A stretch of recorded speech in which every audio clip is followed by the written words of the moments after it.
James Sharman alongside Craig Forrest and Jim Brennan getting set for the MLS Cup final on Saturday.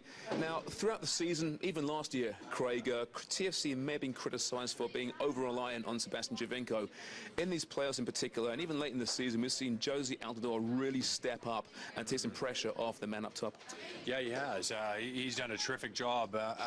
You know, even when Jozy Altidore wasn't scoring in the regular season, or he went through patches where he wasn't on the same form as he is now, he still worked incredibly hard for his team. I mean, Vanny talked about that as well, that collectively the team has done very well. But to have these extra goals from him and chip in, when you look at that Montreal series, there were 7 goals. None of them were by Giovinco, which shows you the strength of this team and the depth of the team, and that's the sort of the team that you need and squad to get to a final like this. So the timing and momentum is absolutely perfect from everybody at Toronto FC.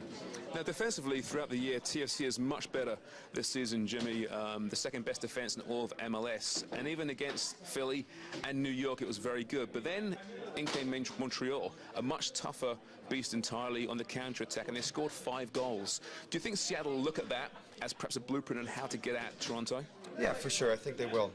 But then at the same time, Toronto's going to be looking at it thinking, you know what, this is how we've conceded. We've conceded 5 goals. It's a bit of a weakness for us, and we've got to shore up here now and make sure that we don't concede like that again. So it's going to be interesting to see what the tactics are. And I bet you Seattle's looking at it as well, saying, you know what, they're not going to do that same mistake again going into this Cup final. So we've got to revisit our tactics and decide on how we're going to get at them and create our opportunities. The Sounders come in as underdogs, Craig, but the second half of the season they were actually very even with TFC overall. Is it perhaps a case of them lurking in the weeds?